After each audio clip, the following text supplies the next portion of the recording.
discípulos de Cristo que al reino de los cielos le dieron su lealtad. Siervos que ante él se postran.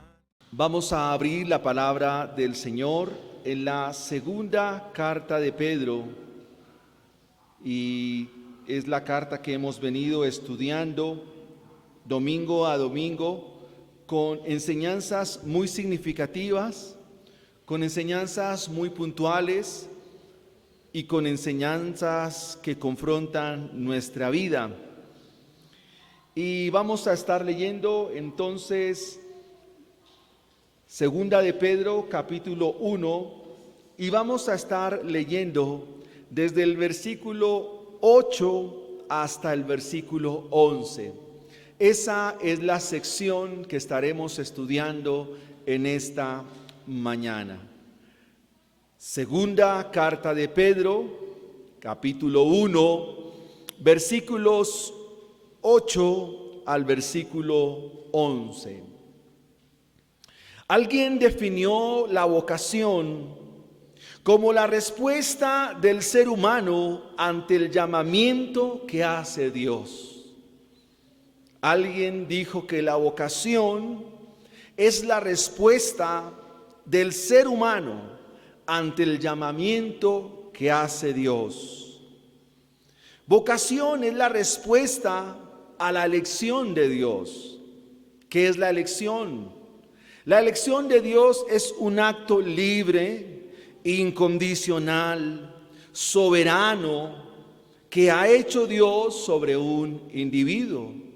Eso significa que la iglesia, que se compone de cada individuo, de ese individuo o a ese individuo, Dios lo ha hecho objeto de su amor.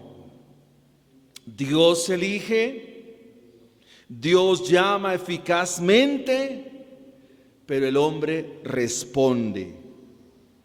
Pedro nos va a mostrar en el texto que nos corresponde en la mañana de hoy cómo el creyente debe responder al llamado que le ha hecho Dios. En otras palabras, cómo el creyente es firme, constante, perseverante en la vocación y la elección que Dios ha hecho. Leamos el texto, mis hermanos. Versículo 8. Y quiero que vaya subrayando como le voy indicando. Versículo 8. Porque si estas cosas están en vosotros y abundan, no os dejarán estar ociosos ni sin fruto en cuanto al conocimiento de nuestro Señor Jesucristo. Verso 9. Pero el que no tiene estas cosas tiene la vista muy corta, es ciego, habiendo olvidado la purificación de sus antiguos pecados. Verso 10. Por lo cual, hermanos, tanto más procurad hacer firme vuestra vocación y elección, porque haciendo estas cosas no caeréis jamás, porque de esta manera os será otorgada amplia y generosa entrada en el reino de nuestro Señor y Salvador Jesucristo. Padre, aquí estamos, Señor. Aquí estoy, Señor, un hombre débil, Señor. Aquí está tu iglesia, Señor, para recibir tu palabra en esta mañana.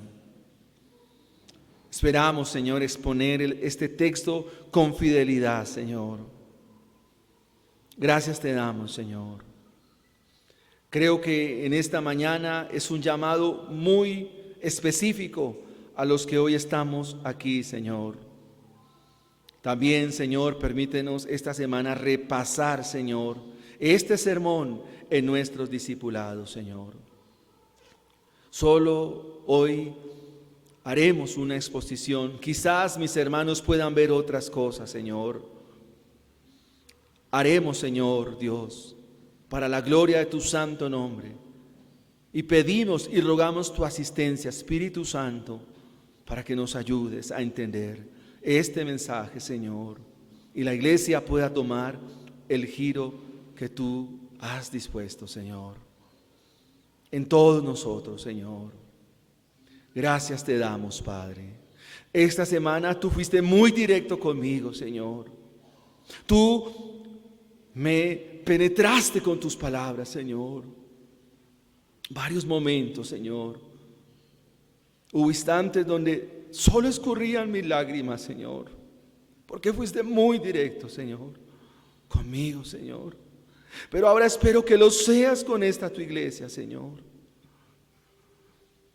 Gracias, Señor, porque tu palabra es tan viva y tan eficaz, Señor. Gracias te doy, amado Dios. Señor, tájanos hoy con tu palabra, Señor. No permitas que vayamos a casa como llegamos, Señor. En todos nosotros, en nuestros niños, los jóvenes, Señor. Te lo rogamos, Señor. En el santísimo nombre de Jesús. Amén y amén. El título del sermón en esta mañana, mis amados hermanos, es Firmes en vuestra vocación y elección. Firmes en vuestra vocación y elección. Como dijimos a manera de introducción, vocación y elección son dos términos intercambiables. Uno es respuesta del otro. Pedro está muy afanado, está muy interesado en que su audiencia, la iglesia a quien escribe, esto lo reciban con todo el entendimiento y con toda la disposición.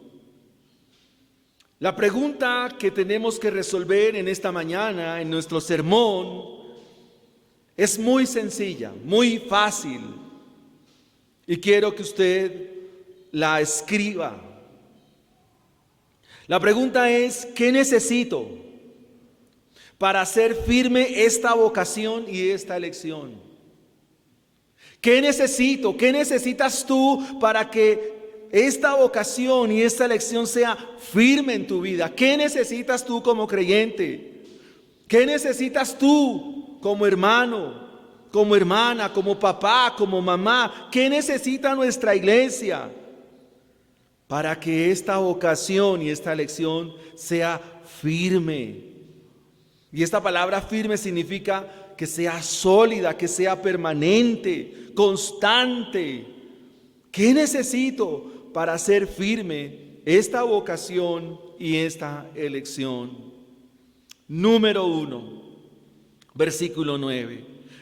Número 1, que estas cosas estén y abunden en nosotros. Eso es lo primero que Pedro nos va a decir que necesitamos. Que estas cosas estén y abunden en nosotros. Puede que estén estas cosas, pero puede que no abunden. Y no puede ser una cosa sí y la otra no. O un poquito de una y mucho de la otra. No, mis hermanos. Se requiere que estas cosas estén y abunden en nosotros. El resultado de que el evangelio esté en cada creyente producirá frutos conforme al evangelio. Si el evangelio está en ti, está en mí, obrará frutos porque el evangelio está en nosotros. ¿Qué cosas, qué aspectos Dios nos ha dado? Miren, hermanos, la carta de Pedro en su primera parte es todo lo que Dios nos da. Y la otra parte del capítulo que hasta aquí hemos estudiado es lo que yo tengo que hacer. Dios nos ha provisto de unas cosas, pero a nosotros nos corresponde hacer otras. ¿Qué cosas nos ha dado Dios? ¿De qué nos ha provisto el Señor? La fe. Y por esta fe que recibimos, la justicia de Cristo. el conocimiento de Cristo. Y por este conocimiento Dios nos hace partícipes de su naturaleza divina. Adicional recibimos grandísimas promesas. Esto que Dios nos ha dado es más que suficiente para que podamos huir de la corrupción de este mundo, pero también podamos huir de la corrupción de nuestro corazón. Esto es lo que nos ha sido dado en Cristo Jesús. Ahora, como resultado de ello, la Biblia y Pedro nos dice que en nosotros van a aflorar una serie de virtudes, las cuales hemos sacado cada sermón de una de ellas. Y usted puede recitarlas. Dice, a esa fe hay que añadirle virtud. A esa virtud hay que añadirle conocimiento. A ese conocimiento hay que añadirle dominio propio. A ese dominio propio hay que añadirle paciencia. Y a esa paciencia piedad. A la piedad afecto fraternal. Y al afecto fraternal amor. Esas son las cosas que deben abundar y estar en nosotros. ¿Qué es lo que debe abundar en nosotros? ¿Qué es lo que debe estar en nosotros? Fe, virtud, conocimiento, dominio propio, paciencia, piedad, afecto fraternal y amor. Eso tiene que abundar en nosotros. Eso debe estar en nosotros. Si estas cosas están y abundan en nosotros, abundan en nuestra vida como cristiano, hay una consecuencia. ¿Cuál es? Versículo 8. Porque si estas cosas están en vosotros y abundan, ¿qué va a pasar? Usted no va a caer en ocio. Usted no será un ocioso. No va a escasear en fruto en cuanto al conocimiento de nuestro Señor Jesucristo. Si estas cosas están y abundan en nosotros, ustedes no serán ociosos. Y esta palabra ociosos tiene a lo sumo 6 sinónimos en el griego ático, con el cual escribe Pedro. Esta palabra ocioso significa inactivo, desempleado, desocupado. Esta palabra ocioso significa improductivo. Esta palabra ocioso significa ineficiente también. Improductivo, ineficiente. Pero la mejor traducción es estéril. En el sentido práctico, estéril.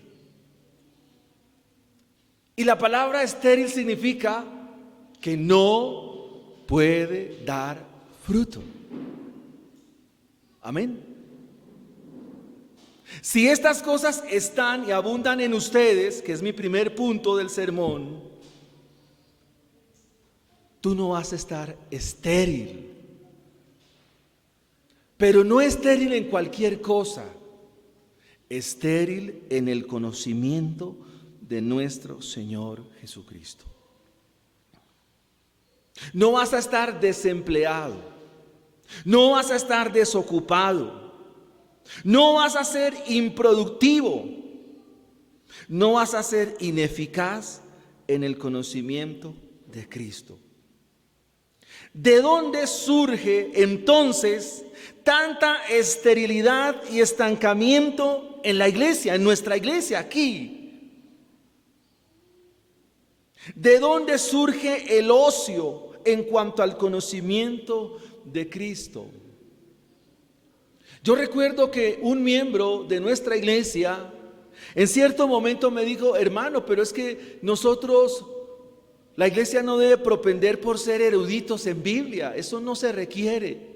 Pedro hoy nos dice que sí, que es necesario no ser inerte, inerme en cuanto al conocimiento de Cristo Jesús. No puede haber esterilidad. Y la pregunta es, ¿por qué la esterilidad en los miembros de la iglesia? ¿Por qué los miembros de la iglesia caen en ocio en cuanto al conocimiento de Cristo? Al final o al intermedio de cada culto, nosotros damos algo que se llama los anuncios. Y estos anuncios se componen básicamente de decir qué días y a qué horas son los discipulados. ¿Por qué no concurrimos a discipulados y no concurrimos a la enseñanza de las Escrituras? Porque eso tiene un problema y una raíz. Somos inertes, improductivos en cuanto al conocimiento de Cristo. Del conocimiento de Cristo se desprende todo. Pedro está afanado, ocupado como buen pastor de que la iglesia conozca a Cristo. Usted pudiera decirme, pastor, yo estoy en un discipulado. Sirvo, bueno, diáconos no hay. Pastores, queda entredicho el asunto. ¿Por qué somos tan estériles? ¿Por qué las iglesias, por qué nuestra iglesia no avanza? Este es el problema. Somos estériles en conocer a Cristo, hermanos. Ese es tu problema, ese es mi problema. Hermanos, Dios te llamó principalmente a que le conozcas. Y de ese conocimiento se desprende todo lo demás. Dios te llamó para que le conozcas, pero no para que le conozcas intelectualmente, no para que le conozcas en teoría. Esto hay que llevarlo muy a la práctica. Pero Pedro aquí escribe algo supremamente delicado cuando se refiere al conocimiento. La palabra aquí conocimiento es la palabra griega epiganosis, es decir, un conocimiento superior. Y este conocimiento se traduce en carácter, hermanos, carácter. Porque el conocimiento está acompañado del carácter de Cristo. La tarea del Espíritu de Dios, nuestro Santo Consolador, es formar el carácter de Cristo en cada creyente, a partir del conocimiento que Él mismo nos da en las Sagradas Escrituras. ¿Me hice entender? Se lo repito. La tarea del Espíritu de Dios, la tarea del Espíritu Santo es formar el carácter de Cristo en nuestra vida. Pero ese carácter se da a partir del conocimiento de la Escritura, el conocimiento de la Biblia. Y no se trata de un conocimiento en teoría, hay que llevarlo a la práctica porque es de carácter relacional. Cuando nosotros terminamos estudios, terminamos cursos, ¿a qué somos tendientes?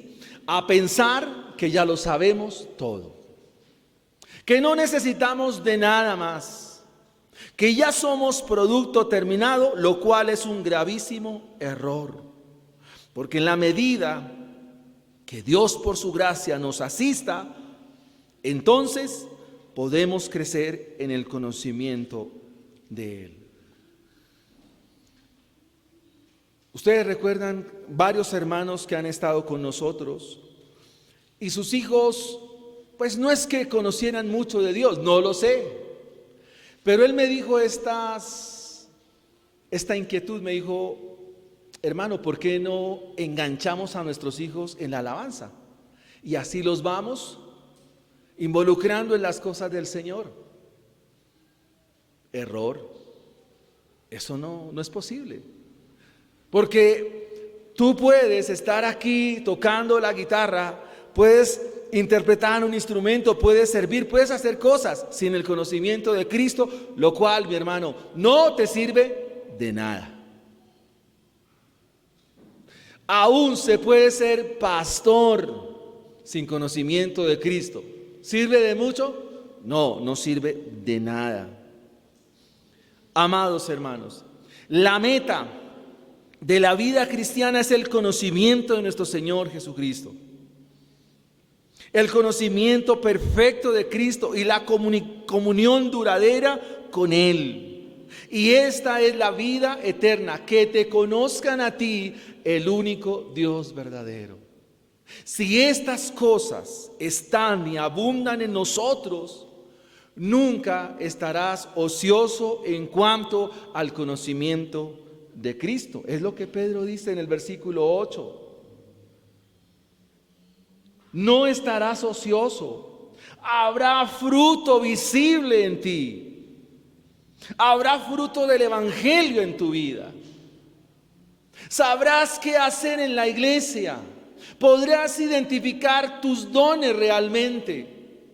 Y no te llenarás de frustración porque te ponen a hacer algo en lo cual Dios no te ha llamado. En eso consiste el término vocación y elección. En saber Dios a qué me llama y qué es lo que tengo que hacer. Habrá fruto de gracia en nuestra vida, en nuestra iglesia. Pero esta gracia y esta bondad no solo se traducen en las tareas de la iglesia, sino que tú como mamá, si conoces a Dios, serás una mamá, iba a decir una mamá, es que así le dicen a mi esposa, serás una mamá sabia. Sabrás edificar tu casa. Sabrás guiar a tus hijos. Sabrás aconsejar a los tuyos. Sabrás llevar una vida marital como dice la Biblia que hay que llevarla. Si este conocimiento y esto abunda en ti como papá, tú serás el papá que dice la Biblia que hay que ser.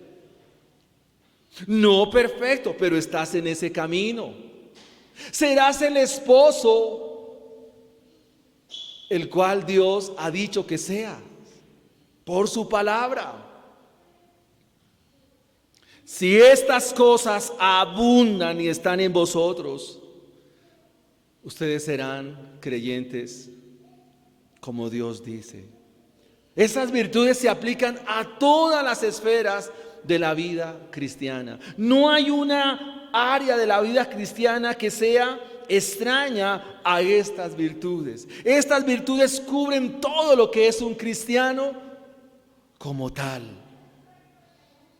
La meta entonces es esta. Si estas cosas abundan y están en vosotros, no estarán ociosos. Será un conocimiento en Cristo Jesús relacional y de carácter.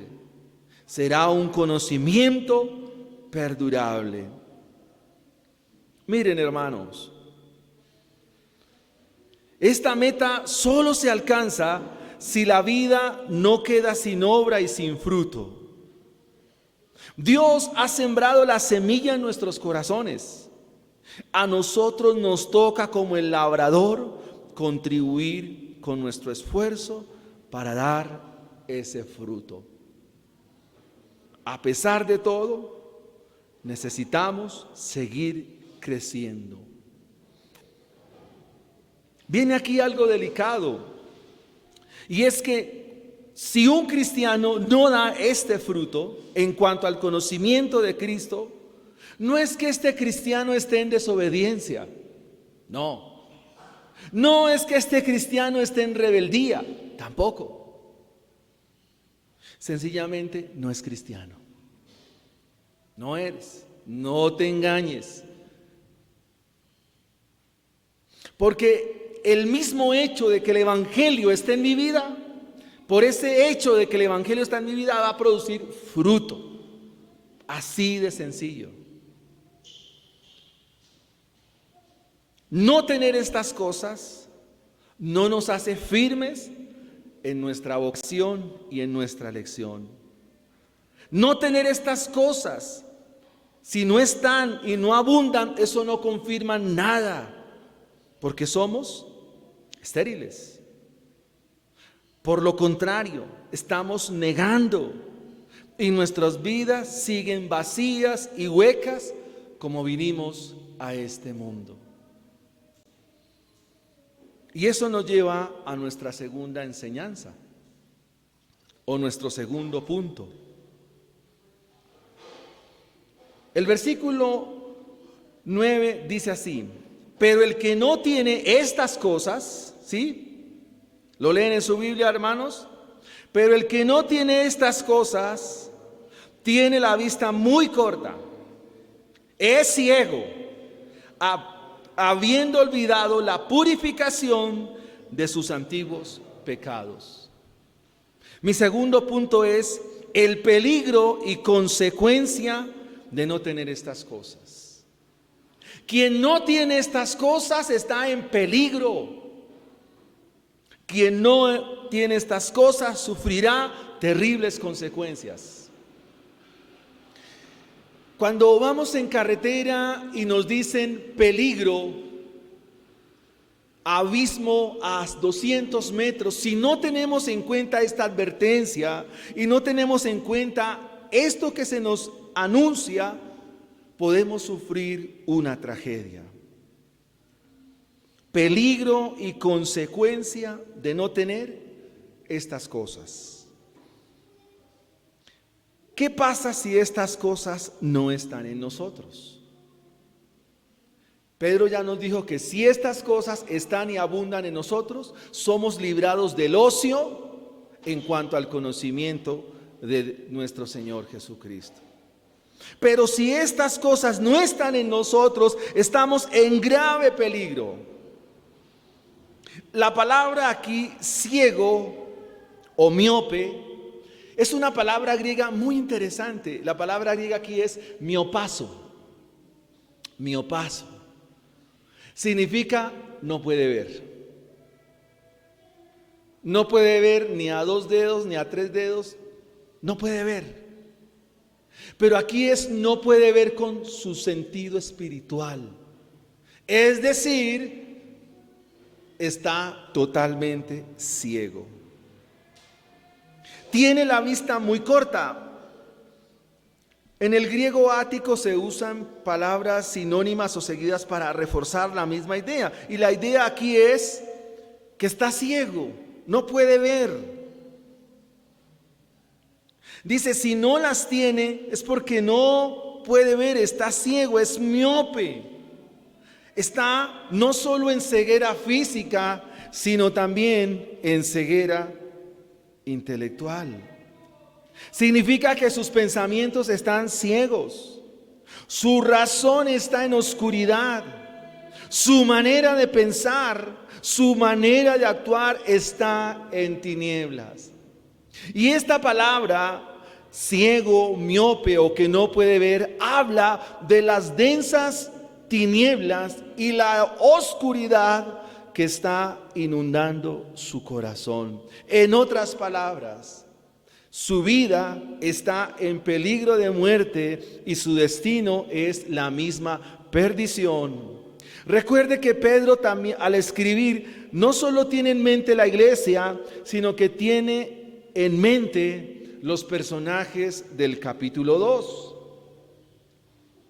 En el capítulo 2 dice que las personas que son miopes, que no pueden ver, están en falsedad y engaño,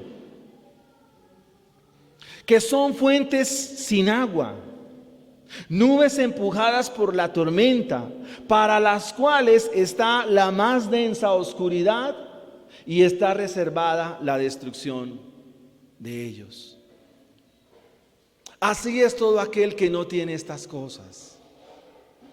Porque si no tiene estas cosas, compartirá el mismo infierno que con los falsos maestros y los falsos profetas. Será el mismo destino para ellos. El individuo que está en esta condición está estancado espiritualmente, está muerto. La luz del evangelio no le ha alumbrado, está estéril. Vive todos los días de su vida sin la luz de Cristo. No sabe qué hacer. Adicional a ello, se complace en su pecado. Es como el perro que vuelve a su vómito. Pedro los describe como animales irracionales, nacidos para presa y destrucción, y que perecerán en su propia perdición. Quien no tiene estas cosas está en este camino. Amado hermano, amigos, querida iglesia, yo quiero animarles y comparto lo que decía mi hermano al comienzo. No que hoy nos vayamos a morir, no lo sabemos, pero sí quiero animarle a que corras a predicarle a tu familia el evangelio. Ve, porque si algo nos muestra esta carta, hermanos, es el pavor del infierno. Es pavoroso el infierno. Es pavoroso el infierno, hermanos. Ve y predícale a los tuyos. Vaya. Antes de querer servir aquí en la iglesia, tienes un deber con tu familia, con tus hijos. Pero amado hermano, llénate de la presencia de Dios. Llénate del Espíritu de Dios. ¿Cómo te llenas del Espíritu de Dios? ¿Cómo? ¿Cómo te llenas de la presencia de Dios? ¿Cómo? Conoce a Cristo. Intima con Él, arrodíllate delante de Él, híncate delante de Él, lee su palabra, léela, estúdiala, medítala, llévala a tu vida práctica y Dios te llenará. Dios hablará en tu boca, Dios hablará porque estás lleno. Eso lo hizo este mismo hombre. ¿Cuándo? ¿Cuándo hizo esto, hermanos? ¿Se les olvidó la escritura? Este hombre, quien escribe, se llama Pedro. ¿Qué hizo en Hechos 2? ¿Qué hizo? Sin miedo, hermanos, se paró y predicó. ¿Qué profeta del Antiguo Testamento? ¿Y cómo estaba él? Lleno del Espíritu Santo.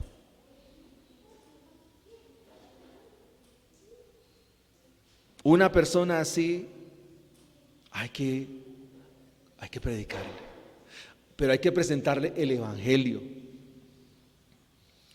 Dice el versículo 9 que estas personas no solo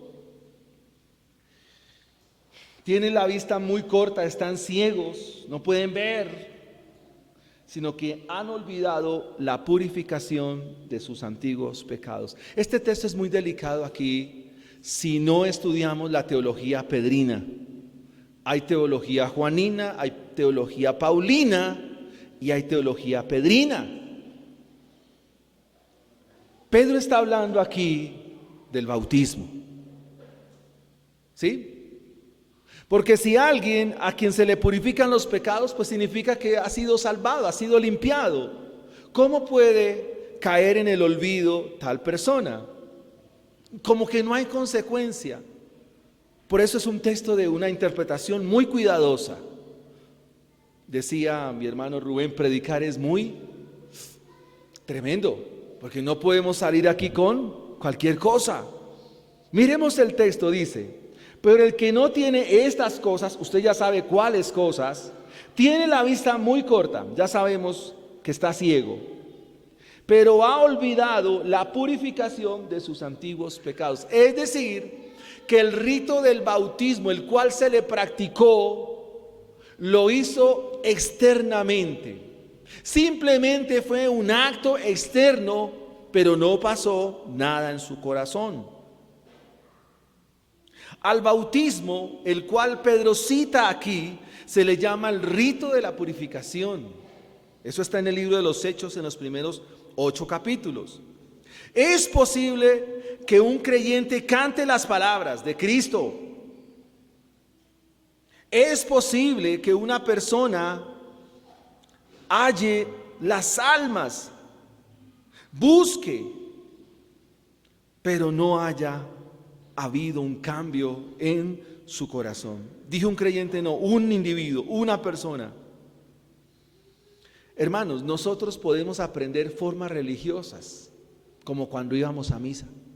Usted aprendió a santiguarse, se aprendió el Padre de memoria, se aprendió el Padre Nuestro de memoria, se arrodilló, cerraba sus ojos, pero no ha pasado nada en el corazón. La Biblia nos registra hombres que se bautizaron sin ser creyentes. Ustedes en Hechos van a encontrar a Simón el mago, que se bautizó, pero no era creyente. Es probable muchos de los que se hayan bautizado lo hayan hecho sin creer, pero se bautizaron. El bautismo es una ceremonia externa que, de tener su contrapartida en un compromiso interno con Cristo, pero a la verdad falta el corazón transformado, falta un corazón revestido, un corazón regenerado. Juan nos ayuda en su carta a decir estas cosas. Salieron de nosotros, pero no eran de nosotros. Porque si hubiesen sido de nosotros, habrían permanecido con nosotros. Pero salieron para que se manifiesten que no todos son de nosotros, aunque estén bautizados. Permítame aplicarlo de la siguiente manera. Hermanos, con todo amor, con todo cariño y con todo respeto, usted no me diga, es que yo de niño lo llevaba a la iglesia. Eso no garantiza nada, hermanos. ¿Por qué no están? No, es que hasta se bautizaron. Sí, ¿y qué? No están. Eso no es garantía de nada. ¿Por qué no están? Hay 3 cosas que un creyente ama cuando es regenerado: la oración, la palabra, la iglesia. De pronto, como el hijo pródigo, se aparte un tiempo, pero finalmente volverá. Es probable que Dios quizás traiga arrepentimiento sobre esta persona. Este es un llamado de atención a aquellos que siguen dormidos en su pecado y su condición espiritual. Este olvido es un bloqueo a recordar la gracia salvadora. ¿Por qué la olvida? Porque no la conoce. ¿Por qué la olvida? Porque no la tiene en su corazón. ¿Por qué cae en el olvido? Porque no sabe el significado del amor perdonador de Jesucristo. Pedro está indicando que quien está así es un fracasado en las cosas de Dios. De otra forma, contraría, todo aquel que mira a Jesús con gratitud. El que ha sido salvado mira a Jesús con gratitud. Si algo tiene presente es de que ha sido salvado. Sigue desarrollando su relación personal con el Señor. Y todo lo que hace, lo hace porque se desprende del Dios que lo salvó. No necesita que se le recuerden las cosas, por sí solo las va haciendo. Pero el que es ciego de vista, el que no tiene estas cosas, el que está en este peligro, no solo es olvidadizo, sino que no sabe de qué es purificado, y por eso le da lo mismo. Un punto difícil, hermanos, porque está en peligro y la consecuencia de no tener estas cosas. Veamos en tercera instancia que quien tiene estas cosas confirma su vocación y su elección. Quien tiene estas cosas, ¿qué confirma? Su vocación y su elección.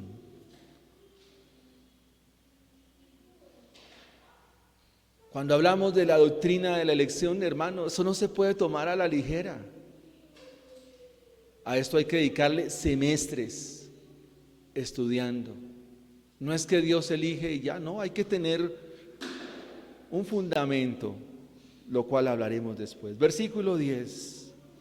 Por lo cual, ese por lo cual es un adverbio, una afirmación. Por lo cual, ¿cómo se refiere Pedro a los creyentes? ¿Qué les dice? ¿Cómo les dice? ¿A quién se le puede decir hermano en la iglesia? No, Señor. Leamos el versículo 1. Dice: Simón Pedro, siervo y apóstol de Jesucristo, a los que habéis alcanzado por la justicia de nuestro Dios y Salvador Jesucristo, una fe igualmente preciosa que la nuestra. Obviamente sí, la fe nos lleva a hacer la voluntad del Padre. Recuerden que no somos de una fe unos y una fe otros. Que en todos nosotros, ¿cómo es la fe? La misma. Por ser el pastor de la iglesia no tengo 1000 puntos de fe. ¿Y usted como es un cristiano raso? Entonces solo tiene 5 puntos de fe. No, no es así. Se le dice hermanos a aquellos en quien está la misma fe, porque es el mismo don del Espíritu. Por lo cual, hermanos, tanto más. Y esta es una palabra imperativa, tanto más. Esfuérzate.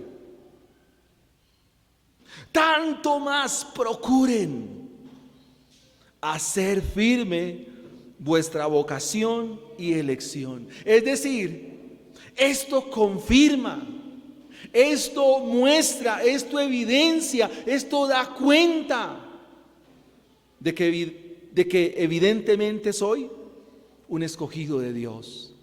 Y respondo a esa elección soberana e incondicional que Dios ha hecho sobre mí. Y dice, porque haciendo estas cosas, ya sabe cuáles cosas, los que tienen esta misma fe común, hagan firme esta vocación y esta elección.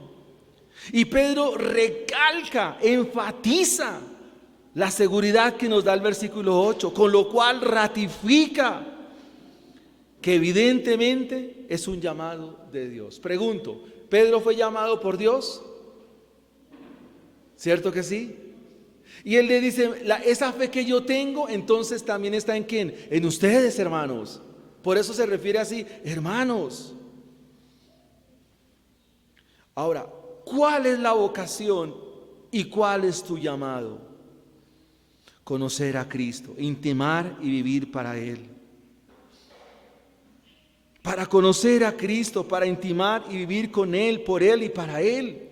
Esta es la preocupación de Pedro. Pedro es un pastor que se afana por la congregación, por la iglesia. Si esta fe estuviera en nosotros, también nosotros nos afanaríamos por nuestra iglesia. Más que por el lugar, nos afanaríamos por nosotros mismos. ¿Qué tanto estamos conociendo de Dios? Sería tu afán. Es mi afán. Mi afán es que tú conozcas a Dios. Ese es mi afán, hermano. Mi afán es que nuestros niños crezcan para Dios. Mi afán es que tú vivas para Dios. Ese es mi afán, esa es mi preocupación, ese es mi ruego, ese es mi clamor a Dios. Porque esa fe está en mí, está en Pedro, estuvo en Pablo y está en los creyentes de todos los tiempos. No, el Señor nos ha dicho, busquen primeramente ¿qué? El reino de Dios. ¿Pero qué es buscar el reino de Dios? Es buscar el reino de Dios también en ti, ayudarte a que tú encuentres ese reino en tu vida. Y lo demás, por lo que tanto nos afanamos, por lo que tanto nos preocupamos, ¿cómo viene? Por añadidura. Cuando Pedro dice procure, dice hagan su mayor esfuerzo, que su máximo empeño sea en conocer a Cristo, su máxima dedicación. Ese es el resultado de la elección divina. No es vivir una vida de ocio, una vida de inerte, una vida estéril. Y de ahí se da todo. Si hay elección y llamado, hay conocimiento de Cristo. Si una persona es objeto del amor selectivo de Dios, es para que Él le conozca. Dios te ha llamado para que le conozcas. Esa es tu meta, amado hermano. La expresión firme sigue la misma expresión de esforzarse y combina aquí llamado con elección, y esta expresión es enfática en toda la carta. ¿Cómo termina la carta? Antes bien, último versículo 16 del 3. Antes bien, ¿qué dicen? Crezcan. ¿En quién? En la gracia. ¿En qué más crezcan? En el conocimiento. ¿De quién? De nuestro Señor Jesucristo. Pedro quiere que los lectores se den cuenta de que Dios los llama durante el tiempo de su vida, pero deben esforzarse con diligencia, con la tarea de asegurarse, apropiarse de su llamamiento y elección. Pedro enfatiza que esta es una responsabilidad a la cual debe responder todo creyente. Todo creyente tiene que responder a ello. Elección y vocación y llamamiento son actos redentivos, evidencian la redención de nuestra alma y de nuestro ser. Y óigase bien, hermanos, esto es permanente, es decir, esto no es incambiable. Nadie los puede modificar, nadie puede quitar lo que Dios ha hecho por nosotros. Por esto es un mandato real en cada uno de nosotros. La elección es la evidencia de la gracia y el amor de Dios para con el hombre. El hombre entonces ha de tomar posesión de su elección, ejercitando estas virtudes que Pedro detalla en los versículos 5 al 9 del capítulo 1. El hombre no se escoge a sí mismo, Dios lo llama. Son los dones y el llamamiento que ha hecho Dios. ¿Y cómo son estos dones y estos llamamientos? Amén, irrevocables. Pero se confirman evidenciando estas cosas. Si no los confirmas, estás en serios problemas. Porque eres ciego, estás miope y pues eres olvidadizo, dice San Pedro. La permanencia del cristiano es un resultado. La perseverancia de los santos será visible. El cristiano no abandonará esta carrera. Es más, se esforzará por seguirla. Dice el versículo 10 al final, que haciendo estas cosas, ¿qué va a pasar? No caerán jamás. Esto se llama lo que llamaríamos la quinta doctrina de la gracia, la perseverancia de los santos. Pero esa perseverancia es o se ratifica viviendo estas cosas, viviendo estos frutos del Evangelio. Está hablando de perdurabilidad. Ustedes van a encontrar en Mateo 24 lo mismo. El que persevere ¿hasta cuándo? Hasta el fin. Dios comenzó una obra en nosotros, Él la terminará, pero esa obra de Dios se confirma respondiendo a esto. Hermanos, aquí es donde se ponen estos dos puntos o convergen estas dos ideas de la gracia. Por un lado, la soberanía de Dios y por el otro, la responsabilidad del hombre. Es como una línea férrea. Por un riel está la soberanía de Dios y por el otro riel está la responsabilidad tuya como creyente. Y el tren que viene en esos dos rieles, en esas dos líneas, es la evidencia de esos dos aspectos de la gracia de Dios. Mientras hagan estas cosas, no caerán jamás. Aquí Pedro me parece como arminiano, ¿verdad? Porque está invitando a la iglesia a que hagan.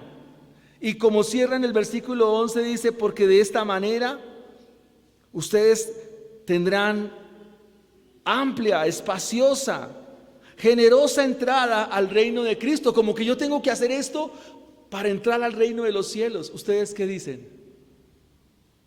¿Cierto que no? Porque este es el resultado de la obra de mi Dios, de la obra de mi Cristo amado.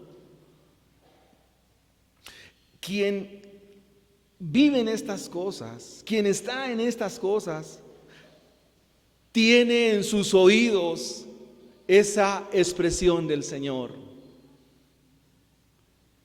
buen siervo, fiel, entra en el gozo de tu Señor. Quien vive en estas cosas, sus oídos tiene esta dulce, bella y tierna melodía: buen siervo fiel, entra en el gozo de tu Señor. Tiene las puertas del cielo abiertas de par en par. Tiene amplia y generosa entrada en el reino de nuestro Señor Jesucristo. Está confirmando su elección y su vocación. Está firme en esa elección y está firme en esa vocación. Pareciera que yo me gano la salvación. No es así. Es la evidencia más clara, más contundente de que tú y yo somos escogidos de Dios. De que tú y yo hemos sido amados por Dios. Las puertas del reino eterno de Cristo están abiertas para aquellos que conforme a su propósito han sido llamados. Y el propósito de ese llamamiento, la vocación como respuesta, es que estas cosas estén y abunden en vosotros. Pero si estas cosas no están, tú estás ciego, estás miope y eres olvidadizo. Pero si estas cosas están en ustedes, están confirmando que el evangelio es real. Están confirmando que el evangelio es cierto, que el evangelio no es un mito como lo van a afirmar los falsos maestros. Tú estás mostrándole a tu familia, a los tuyos, que lo que dicen las palabras de Cristo, eso es verdad. Y si estas palabras son verdad, entonces traerá temor a nuestra vida. Esta palabra otorga exactamente la misma palabra que dice añadir. El Señor añadía a la iglesia los que habían de ser salvos. Firmeza y añadir son exactamente la misma palabra. Quisiera, hermano, terminar con 3 aplicaciones que son conforme a los puntos del sermón en esta mañana. Si ustedes recuerdan, el título del sermón es Firmes en vuestra vocación y elección. Hemos dicho, número 1, que quien tiene estas cosas tiene el evangelio. Hermanos, no puede ser unas sí y otras no. O son 7 virtudes, tengo 4 y las 3 no están. No son disparejas. Esas virtudes son por parejo. No pueden ser unas sí y otras no. Quien tiene estas cosas tiene el evangelio, porque estas cosas son fruto. Pensemos en una de ellas. Todas son interesantes, las hemos estudiado y nos faltó tiempo. Pensemos, por ejemplo, en el dominio propio, una de las 7.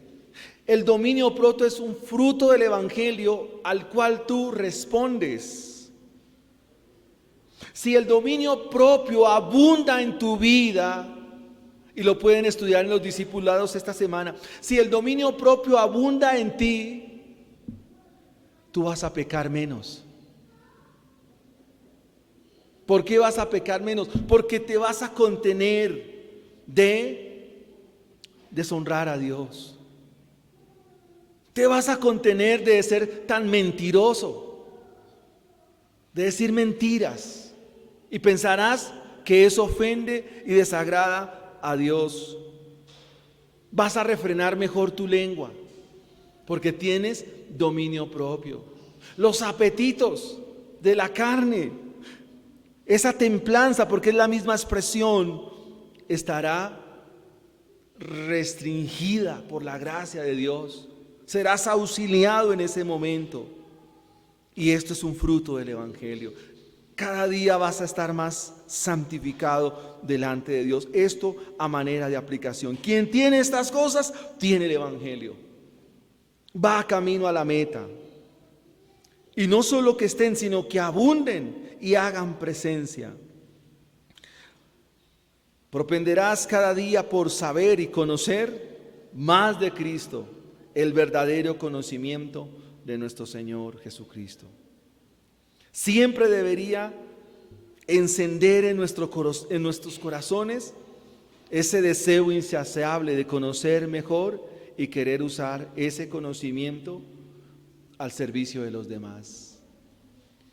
Nuestra iglesia escasea de muchas cosas, hermanos, y esta es una radiografía, esta es una endoscopia de lo que somos como Iglesia Américas. ¿Dónde está el problema? En que tú y yo no conocemos al Señor como debe ser. Tenemos distorsiones del Evangelio y debes arrepentirte y debes venir a Cristo y decirle: perdóname por mis intereses, por tus inmadureces, por tus cosas egoístas, por querer anhelar títulos cuando eso es irrelevante, cuando eso no sirve. Y por eso es una radiografía en el día de hoy. O sea, estamos miopes, no vemos bien. ¿Por qué? Por lo que Pedro nos ha dicho esta mañana. Esto lo viví esta semana. El primer cortado por este sermón fui yo. Espero haber expuesto hoy el texto.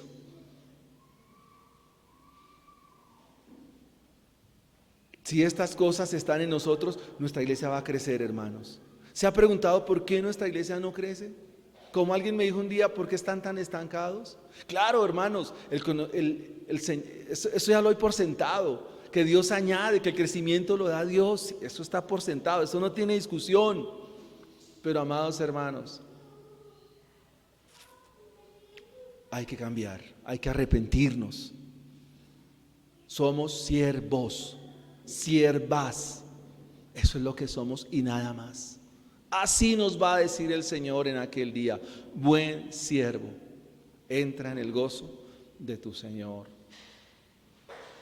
Que estas cosas abunden para ser mejor papá, mejor mamá, mejor esposo, mejor hermano. Y que no te pase lo que dice Santiago, que no solo oigas, sino que también lleves a la práctica. Necesitamos manos para trabajar. ¿Y tú con las mismas inmadureces de siempre? No, estás ciego, eres miope. Muy bien, segunda aplicación. Yo les dije que era duro, hermanos. Segundo, el que no tiene estas cosas no tiene el Evangelio. Así de sencillo. No le busque más. La Biblia dice, mire, no hay quien busque a Dios, no hay quien entienda, no hay quien haga lo bueno. El hombre natural no puede percibir las cosas que son del Espíritu. Estamos enemistados con Dios. Sí, ¿para qué le sigue diciendo a sus hijos, a su familia, busquen a Dios si no pueden? Ellos no, ¿qué tienen que hacer? Presénteles el Evangelio, pero presénteselos bien, de manera correcta. Y para eso que están los discipulados. Pedro tiene en mente los falsos maestros, a quienes va a describir con mucho detalle en el capítulo 2. Así de falso es todo aquel que está en oscuridad. Así de falso es todo aquel que está en este camino. Aquel que está ciego va a estar ocioso. Número 3, el que tiene estas cosas confirma su vocación y su elección. Las muestras de haber sido salvado es que estas cosas permanecen en la vida de los creyentes. Son visibles, son observables. Los frutos son observables, hermanos. Se ven. Son frutos evidentes. Y Pedro, cuando dice por lo tanto, puede referirse obviamente al peligro de la ceguera espiritual, pero lo más probable es que se refiera al bloqueo que está en la mente, que no le permite por la fe ver la salvación. Estas palabras, llamamiento y elección, son relacionales. Y quisiera que miraras el Calvario en esta mañana. Cuando Dios elige a un pecador para salvación, como Jacob o como yo, como Pablo o como usted, con esa elección Dios da la provisión. Dios dice, no, yo le elijo y lo llamo.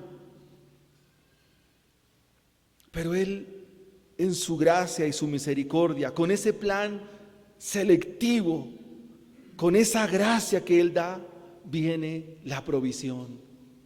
¿Y cuál es esa provisión? Cristo. Por eso Cristo vino. Cristo vino a este mundo. Con Él que venía. Juan 1:14. Y vimos su gracia. Con Cristo viene la gracia. Con Cristo viene el perdón. Con Cristo viene su mensaje. Él no porta la buena noticia, Él es la buena noticia. Amados hermanos, cuando Dios elige, cuando Dios llama, Él da todo completo para que el pecador pueda venir y pueda responder a esa elección, y yo pueda saber cuál es mi vocación. Dios elige, Él llama, Él santifica, Él obra. Y por eso envió a su Hijo a la cruz del Calvario. Si estas cosas están en vosotros, ¿qué pasa? Tú no eres un ocioso, una desocupada, una improductiva, un inerte, un estéril.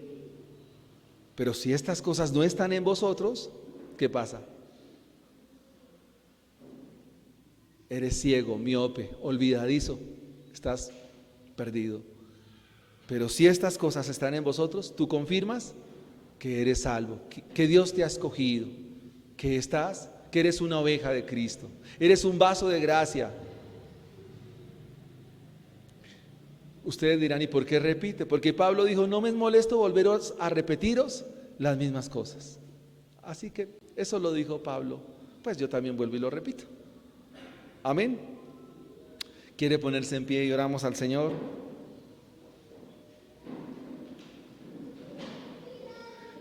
Vamos a orar al Señor.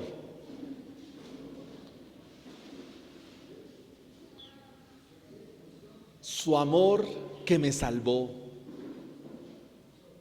Amén.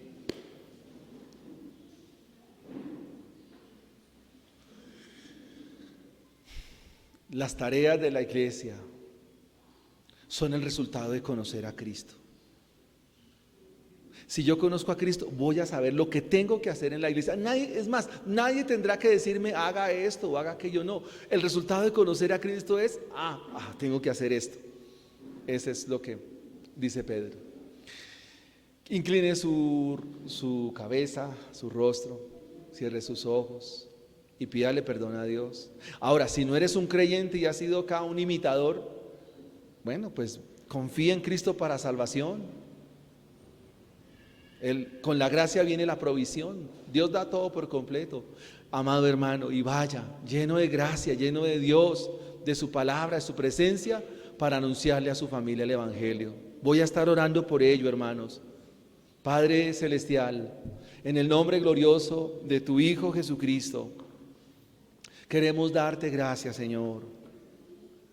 Padre, tal vez de estos sermones, Señor, hace 8 días hablamos del amor, pero hoy hablamos de algo que debe estar en nuestra vida, Señor. de algo que debe estar como evidencia de que nos has llamado, Señor. Para mí es muy claro esta palabra, es muy claro esa perícopa, Señor, esta sección fue muy clara, Señor. Dice, si estas cosas están en vosotros, tú no vas a ser un ocioso, Edwin, no vas a ser un desocupado, es más, vas a estar mucho más ocupado. Pero si estas cosas no están, eres estéril, no produces nada, no hay frutos. Señor mío, perdóname, perdóname, mi Señor, perdóname, Señor. Ay, Señor mío, ay, mi Dios, perdóname.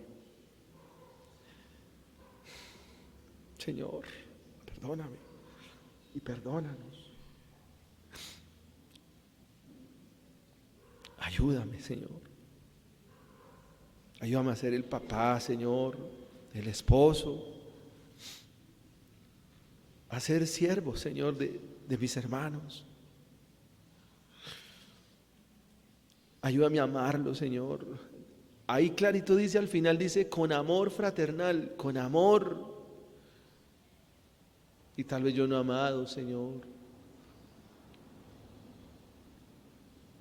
Dominio propio, Señor, a veces exploto en ira. Señor, como la semana pasada.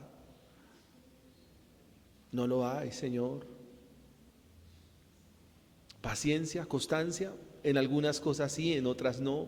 No hay perseverancia, Señor. Estas cosas no abundan, Señor, la verdad es que no abundan, Padre. Esa fue mi oración esta semana. Estas cosas no es que estén mucho, Señor, no es que abunden. Por eso ayúdame hoy, Señor, ayúdame. Ayúdanos, Señor, por favor. Ayúdanos. Pon tu mano, Señor, de gracia, de misericordia. Quita nuestra miopía, nuestra ceguera, Señor. No dejes que seamos tan olvidadizos, Señor. Ayúdanos, Señor. A veces hay que traer a memoria por dónde hemos pasado para afirmarnos en la fe, poniendo los ojos en Jesús, el autor y consumador de la fe. Cuando miro estas virtudes, Señor, paciencia, constancia, perseverancia, fe, a veces no. Oh Señor, misericordia en esta mañana de mí, ten misericordia de nosotros. En Cristo Jesús, perdónanos, llévanos en este momento allí a la cruz, a tu Hijo Jesucristo. En Él está la gracia, en Él está la verdad. Gracias te damos, Señor. Amén y amén.